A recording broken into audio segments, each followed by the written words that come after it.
welcome to Masters of Real Estate. My name is Mathew Owens, California licensed CPA, full-time real estate investor, and today we're going to talk about something that most real estate investors do not have in their handbag, and that is how to market to raise capital and the strategies that you can implement to actually create a capital investment stream from investors to be able to fulfill all your investment needs on your operations side of your business. So today I have Julia Anderson on the call here and on the video that will be able to kind of shed some light on some of the specific strategies that can be implemented. She's a fractional CMO, has a company that does this and helps other companies do this as well, and has a very unique knowledge base about specifically raising capital and how to market and those types of strategies for capital raising. So welcome, Julia. Really appreciate you coming on.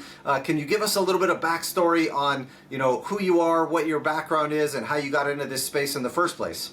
Yeah, thanks for having me. It's nice to be here.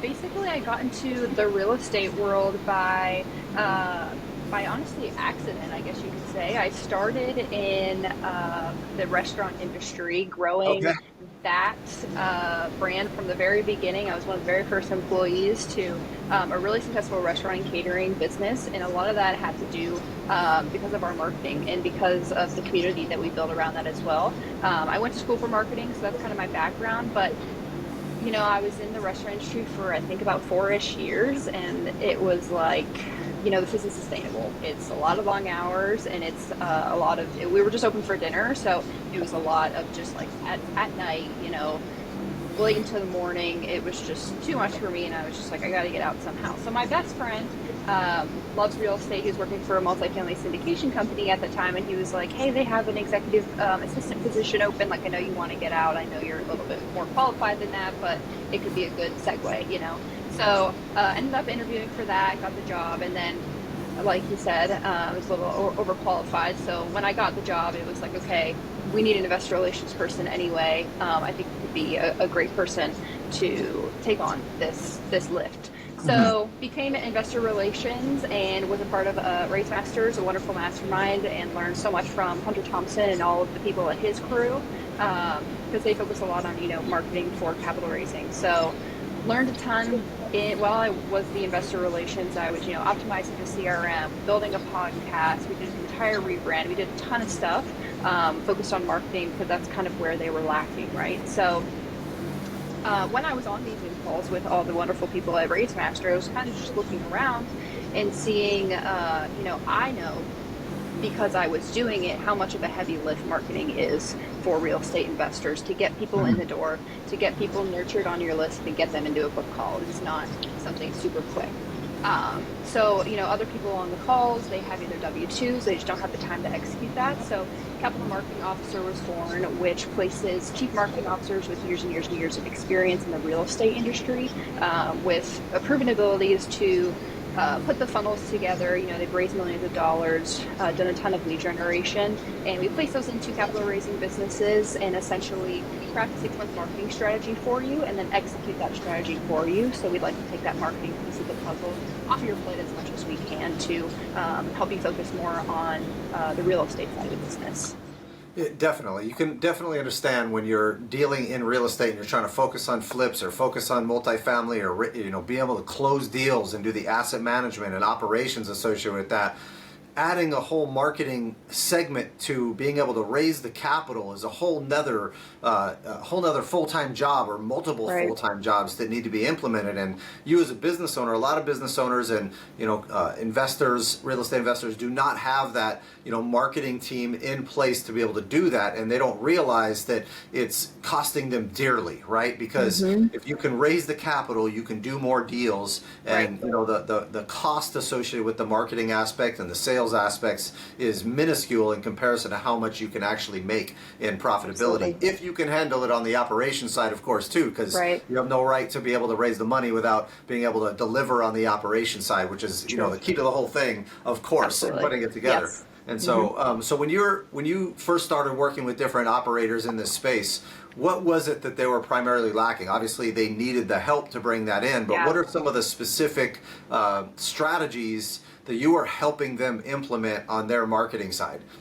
Yeah, the number one piece that I hear from the capital raisers that I talk to is that they don't have a system in place or the marketing machine in place to have consistent lead generation. I think that's really a huge thing that people are lacking, and that's very broad. So when I kind of do a lot of audits and I go through all of their everything that they put onto the world already, um, it, a lot of them miss the very first part, and I think the very first part is defining who your target audience is, defining who you're really trying to help, who you want to help with create more passive income, and solve the problems that maybe you've had or they have right now, that you can solve that problem of giving them more streams of income, right, without adding another job on top of that. So yeah, I think defining that target audience is the number one thing that we do. We go through demographics, psychographics, we highlight the pain points, because I see a lot of people with their messaging on either their website or their social media, they're talking to other, if they're an operator, they're talking to other operators, and that's great and everything to show your expertise and show your credibility, but you can see that it's just attracting other operators. That's not really things that your investors, that retail investors really care about. So you have to really focus on the messaging of, are you pulling out the pain points, and are you painting a picture of how you can solve that for them? So I think, yeah, target audience is definitely something that they skip over. I agree 100%. When you're actually out there developing content, in the beginning, what I was doing is I was doing tips and tricks on real estate investing, Right. and that is directly towards operators that, capital investors that don't want to actually go through and be an operator, or Right. sometimes they think they do, but in actuality they don't have the time and they really shouldn't, but most of the time they just want to be able to put their money in a place that creates them enough cash flow that they can rely on, that they can get some tax benefits for, with an Right. operator that they can trust. And being able to make sure you hit those pain points is key. And some of those pain points are they afraid to, and they might be afraid to invest with Totally. you in the first place, and how do they get Yeah. comfortable with that? It's the matter of teaching then how to do the right due diligence to feel comfortable to be able to invest in those strategies in the first place, and how to develop a strategy that is maybe diversified into multiple asset classes, multiple markets, and multiple operators, so that way they're comfortable going the next mile, and being able to teach them how to get Right. through each one of those pain points, and say, if you were an investor, what are you concerned about most? What do you want? What's your pain in your life? Which is, I'm sick of my job and I want passive Right. cash flow. The whole reason most people get into real estate in the first place, Right. Absolutely. Yep. and they're in the same position most of the time, and they just want to be able to say, how do I create enough cash flow to quit my job? And so being able to show them this and be able to break it down to them to say, there's actually viable strategies. Look, if you Yeah. invest this much money, you can do this, or you can utilize other people's money and other people's resources and build that faster, if that's the strategy you want to implement too. And so Yeah. there's so many ways of changing that messaging, but I think you hit it right on the head. Nothing you do is going to permeate with capital investors unless you're talking to them, right? Exactly. Yeah. Yeah. And that's a great point that you pointed out. I think the two reasons why people don't invest is because they're scared to, and because they don't understand it. So how can we create, those lead magnets and those marketing materials to answer those questions and to address those fears and to walk them through, exactly how this works, address the risks, everything that we do is always leading with education, because, yeah, and I think that is definitely a huge major reason why people don't invest. Yeah, I think when you look back at it, and the primary concerns that they have, many times they don't even realize that they can invest in a passive manner with someone else that is Absolutely. doing all the work. They just think, Right. if I want to invest in real estate, I got to buy a rental or I got to try to flip a house. That's Mm-hmm. literally in 90% of people's understanding of real estate. Exactly. So Yeah. being able to show them, no, you don't have to qualify for the loan. You don't have to actually go through and do all the work and manage the managers and come up with all of the money yourself on a deal and find the deal and run the numbers on the deal and build the team. There's so many things that go into that aspect of things that if you can let someone else do that, it's super important. And for those active operators out there that are listening to this, I can tell you right now, I flipped over 1,000 houses, and I can tell you that the actual money I make by investing passively is very commensurate with the level of return on investment you get from being an active operator if you take out the labor. And so I personally started putting as much money as I could into passive investments instead of doing more and more active operations, because those active operations are a job. Yes, you can build wealth that way, but it's still a job and a lot of work to do that side. So, you know, really important. Now, when you're focusing on someone's, after you do the messaging aspect and say, hey, this is what you're going to get out there, how do you explain to them the breakdown of how to actually get that information out and what kind of consistency to have and that kind of thing? Yeah. So that's definitely the next thing that we craft. I think the first thing, it's kind of two parts, right? So optimizing your CRM and making sure that your email marketing is also, you know, that messaging is all perfect there. Because if you don't have a CRM that has, you know, a welcome series, your nurture sequence, you're not leading with education, you're not adding value, but you're posting on social media, where are they going to go? They don't have a place to go. They, you know, it's kind of pointless. So we focus on, you know, making sure that your CRM is optimized, all of the, you know, T's are crossed, the I's are dotted there. So when we go, which is the next step, going to social media, especially LinkedIn, because LinkedIn is a wonderful place to go for accredited investors and targeting your target audience. Once we go there, then we funnel them into the CRM. So focusing more on the LinkedIn strategy, you know, it's really not about posting as much. Yes, that is a box that you have to check, and you have to make sure your messaging is good and everything. But I think the most important things when it comes to social media in general is just being consistent and engaging with other people. Because your engaging with other people will boost your algorithm. It will boost, you know, other people commenting on your stuff. It'll blast your stuff, you know, out to your target audience. So I think a lot of people miss that engaging part, and it's so beneficial in any way, shape, or form. I know a lot of people are, you know, I don't have time for social media. Like, social media is stupid. I don't understand it, but it's so important because that's where you build relationships, and real estate is all about relationships. It's a long game and building that trust. So being consistent and engaging with other people is something that I have to get into people's heads a lot.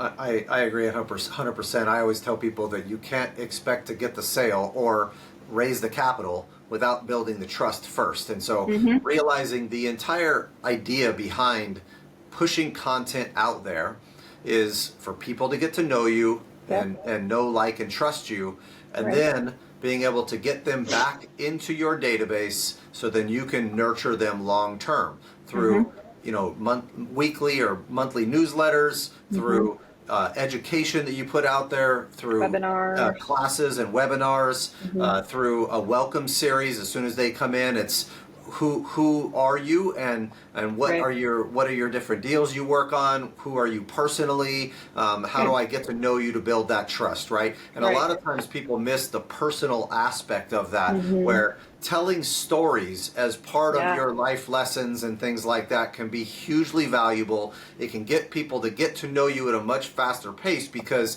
a lot of times your stories involve pain, and people go through pain all the time. And so if you can relate to people through that same pain that you've gone through, why not tell your story? Yeah, you have to not be afraid to talk about your pain. You know, and be able to be vulnerable with things, and, you know, allow yourself to be judged in a lot of cases. And of course now AI and everything else is going to know every piece of content you put out there. So you got to think about that too. But yeah, exactly. But at the same time, being able to get out there and have a consistent stream where you have a consistent strategy on the email marketing, you have a place where you're taking those leads and saying, go here onto my newsletter. Here's a couple of pieces of information that might be valuable for you in exchange for your email address. Or we use a 200-point due diligence checklist and a masterclass and quick analysis sheets and things like that to help people on that side. And doing those things and getting them into your database so you can nurture them long term, because usually you're talking about in raising capital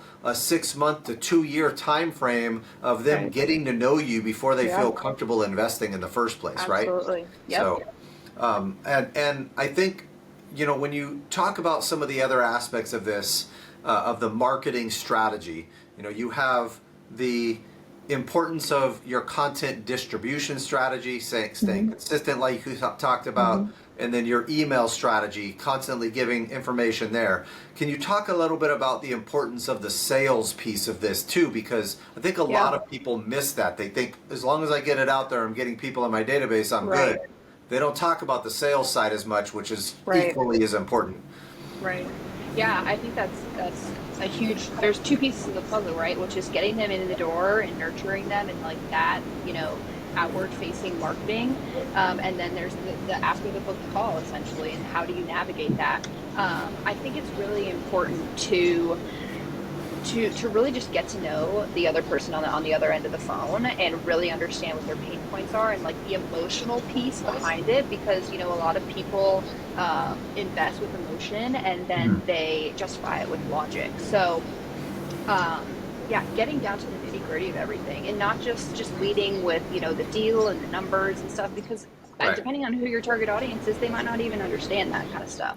Right. So, I think just getting down to the nitty gritty of why do they want to invest and painting that picture of, how you can solve the problem for them. And also, like you said, showing your personality and, not just being a robot. And, scripts are great, and people are so different. Like some people need scripts, some people, can just do it on a whim, right?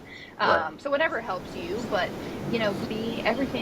everyone is different. So being personable, allowing again for them to build that relationship with you is super important. And I don't get discouraged if after the first call, you don't hear from them for a while or they don't invest with you right away. Because like you said, this is a relationship building game. It's a long game. It takes people time.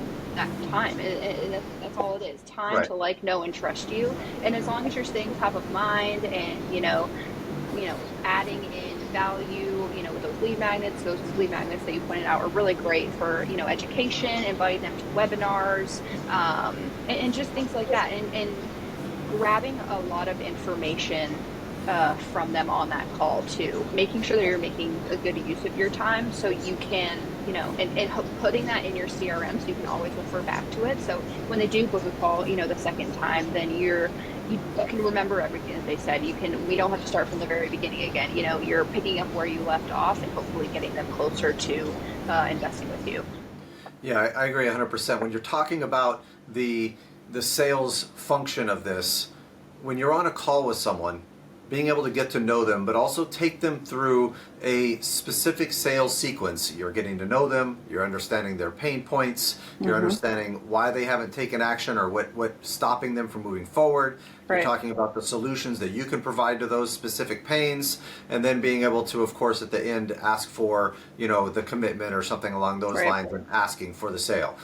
Having that specific process you follow on a call, and a big piece of that process is getting to know them, really actually increases your close ratio significantly and can really get more closes occurring. And then, of course, the back-end sales process of making sure you're following up timely, you are immediately following up with emails, you are giving thorough responses to detailed questions that people have.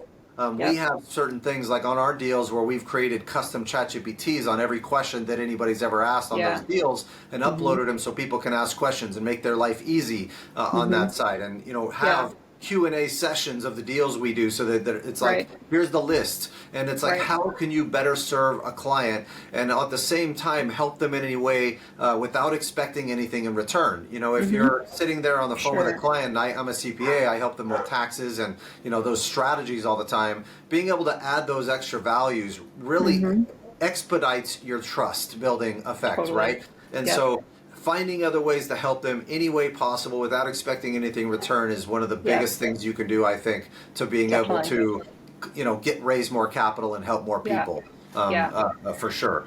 Yeah, And because they might not be, it might not be a good fit, but you might know someone else that would be a great fit for them, based on their risk tolerance and based on, the different asset class or something like that. So I wouldn't, like you said, always being helpful and always leading with that. Not just being focused on, oh my God, this is a sales call, because, sometimes that makes people sweat, and are uncomfortable with that. But just always just thinking, I am here to help you in any way, shape, or form. And, connecting them with other people. Say, maybe they mention taxes. Oh my God, Mathew Owens, like, let me connect you with him. He'd be a great resource for you.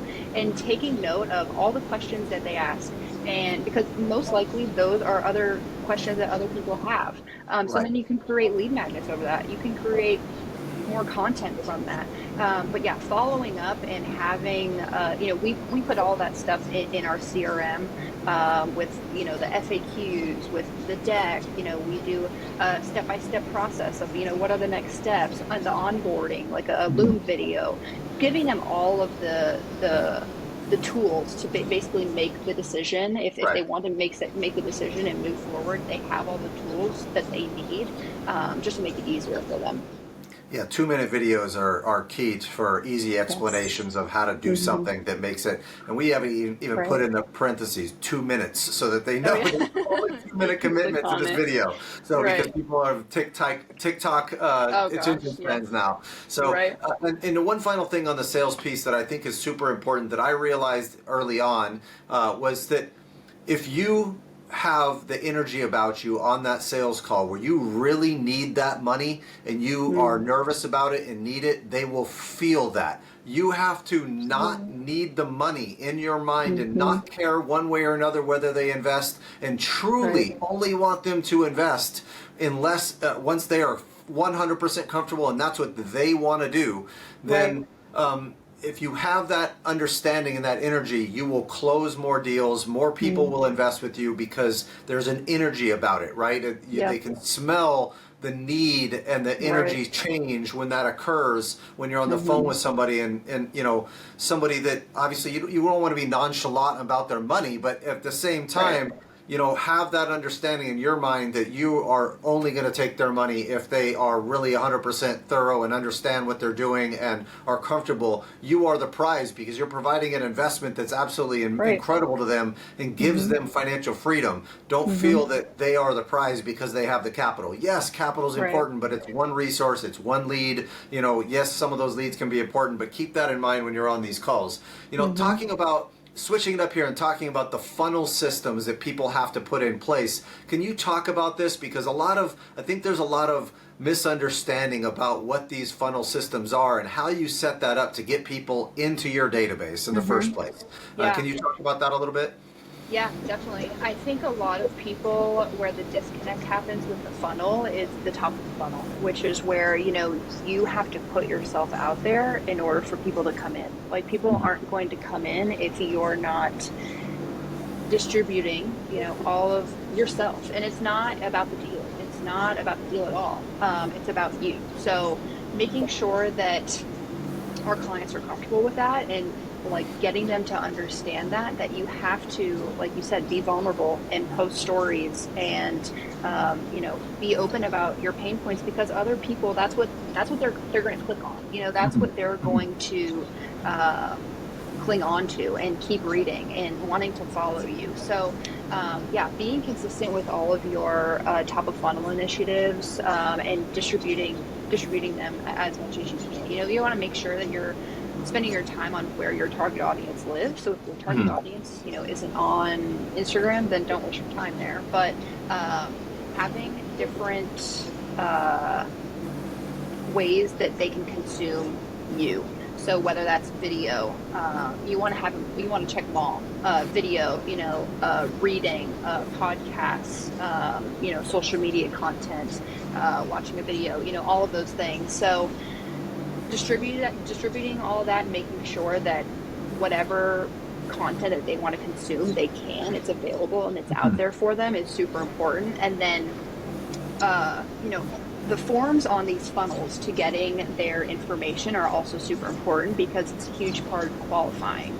Obviously, if you're only searching for accredited investors, making sure that that is something that is on the form there, making sure that you're asking the questions, when do you think that you're ready to invest? There's so many more questions that you can ask. Obviously, you don't want to make it too long, but making sure that you're gathering that information, where you can, and storing that in your CRM so you can have that when they do book a call, or you can funnel them segment them into different funnels based on their answers. Right. Segmenting down and niching down. You could have your target audience could be doctors, but maybe based on whatever answer that they checked on the form that they filled out, they're going down a whole different path because of that answer, right? So that can get people on a book call way faster if you segment down like that. And then when you are segmenting and you're giving out these emails and doing email marketing, is, like I said, to lead with value and to lead with education, and to always encourage them to ask questions. Always, make sure that they understand the risk and such. But yeah, and then through that, they're probably going to go through a welcome series, and then you're going to have a newsletter every month. So just how can you be top of mind, and how can you nurture them and guide them through a booked call? Because you want them to raise their hand. You don't want to cold email someone, or that's just, we do everything organically. Sometimes we put some ads out there, but it's very, very small percentage that we do that. Right. So just making sure that you are doing everything in your power for them to raise that hand, and then get on the book call, and then go from there. I think looking at when you're distributing content out there, having a initial hook that piques their interest, something crazy. Like one of my emails out there was, "My kids are smarter than your kids," because I'm like, "Oh, I gotta click on this," and then I was like, "Well, maybe not," and I have a video of my son in there and stuff like that. But it's like something that's gonna pique their interest in this scrolling environment, right? And some people are already in your email database, but they like looking at your content on LinkedIn or on Instagram or on different places. And that's how they get to know you, to remember you when they are ready to invest in one way, shape, or form, right? And how to do that. And so, but putting that out there, putting some meat and potatoes, some value that they can have, a story that has a specific point to it that actually gives them some value, as well as like a call to action at the end, I think is key to your content as a whole. And then of course that call to action is, hey, are you interested in this due diligence checklist? Are you interested in this masterclass? Are you interested in whatever topic that you think that passive investor might want to have interest in? And then in order to get that information, they're on what's called a squeeze page, or another page on your site or whatever, that basically says, hey, if you want access to this, here's a couple of questions to answer, which is pre-qualifying questions. Then they flow into your database and go through their welcome series, your newsletters, your webinar launches, and things like that that come up consistently. So all of those things, and at the same time, your sales staff is reaching out via email saying, hey, can I help you out? Maybe making a phone call or a text message to them, seeing how they can add value to them in any way possible, or what would help them the most. And having your sales team armed with, hey, here's a bunch of classes, here's a bunch of free education, here's a bunch of things that they could supply to that person that they need, that could help them understand those things, whether they're pre-recorded videos or blogs or articles on certain topics. Anything you can build that trust faster with is really, really important. And so people, I think, have a hard time with the clarity of that process that we just talked about and outlining, coming from the social media aspect down to your database, down to the sales side and the nurturing sequence piece of this. And I think one thing a lot of investors miss out on is a proper nurturing process for investors that have already invested with you or already trust you. Do you have any specific tips or tricks on that side that you would implement for investors to do on that side? Because they already built the trust. So why not go ask for referrals or do those types of things for those clients? Right. Yeah, I would totally agree. I think a lot of people forget about the people that have already invested. They're always so pushing their efforts into getting new people, right? But you can't forget about those people that have already, given you money. Right. That's a great relationship. They already trust you, So Right. yeah, I think there's a few things to do, and I think there's a lot of things that you can do in your CRM and do it more automated. Obviously, it's really good to do quarterly check-ins personally, if not more. Do personal meetups and things like that, and to see them in person, because obviously that goes a long way. If you're maybe traveling for a conference and you remember that, hey, Matt, one of my investors is in Dallas, and that's where I'm going next week. Let's grab some dinner. Really trying to build that relationship even further. Mhm. That will go a long way, because you can talk about new opportunities, get to know how their family's doing and things like that. So just being intentional with that. Right. But then with the CRM and the automations and everything, I mean, there's a saying, I can't remember what it is, but it's basically just like, people will give you a referral if you just ask for it, but a lot of Mhm. people are just too scared to ask for it. Right. So put that in your CRM. Like, you're technically not sending the email. Like, it's already, you've created the email. It's in your CRM. Like, it goes out. You probably don't even know when it goes out. Right. So if you have that in your CRM and it's going, then yeah, you might get a referral on a random Monday you didn't even realize. Awesome. You might get a testimonial. If you ask for a testimonial, you might get one of those. That's awesome. But yeah, and then having an exclusive, like, investor only community as Mhm. well, and giving them extra perks. Obviously, we're right now, it's November. It's about to be Thanksgiving, so gift giving season is around the Mhm. corner. So showing your appreciation there and giving them a personalized gift that doesn't have your logo on it, or Mhm. because when you're thinking more of yourself rather than them. Right. Personalize it as much as you can. That will go a long way. But having that investor only community and giving them access to your deals sooner than the other people, Right. that goes a long way too. So there's a ton of different strategies out there, but just being intentional, I think, will get you very far, and get you more repeat investors. I agree, and being able to pay more attention to them and giving them more attention than everybody else, like you're saying, like Mm-hmm. throwing events and education just for them, throwing an Yeah. investor dinner, right? Some of the Mm-hmm. swag you're talking about, giving them a gift. I'll give you an example.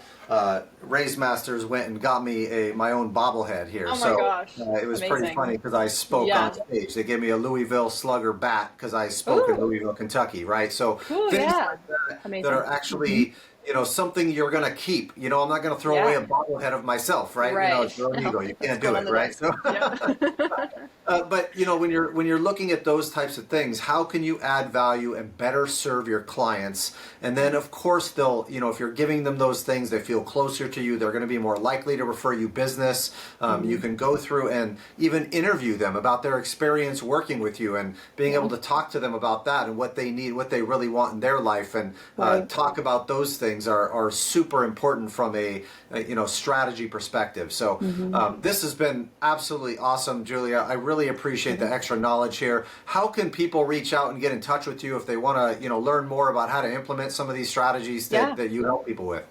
Yeah, I'm very active on LinkedIn. I post every day, Monday through Friday. So definitely follow me and connect with me. I'd love to read your posts as well. So obviously, Julia Anderson. And then another thing is, if you go to our website, capitalmarketingofficer.com, there's a pop-up on there that is a download for our 77 points capital raising marketing audit, and it basically just goes through the different marketing subjects. So there's social media content, email marketing, CRM, personal brand, things like that. And basically, it's a checklist for not it's not everything's on there, because that would be a very long checklist. But it definitely is a very good tool for you to go through and basically just show your weaknesses and your strengths, and see where you need help. And I'm happy to hop on a call with you and go through that and give you some actionable steps to take to help you raise more capital. So those are definitely the two things that will help you kind of figure out your whole marketing machine. Awesome. Thank you so much. And if I wouldn't Mm-hmm. be doing my job as a marketer if I didn't say, hey, go to my website, Yes. MathewOwens.com, and you can download my 200-point due diligence checklist on how to actually do the homework on different operators when you invest. Or we have multiple master classes and resources for you to utilize. So thanks so much, Julia. I really appreciate it. And Thanks we'll for having definitely talk me. to you soon. Do you want to learn how to create financial freedom in your life through real estate and take your investing business to the next level? If so, you can follow us in one of the following ways.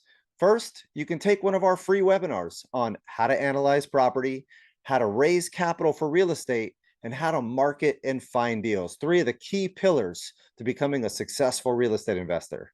Number two, you can join us on our mailing list where you'll get tips and tricks on real estate investing directly to your inbox.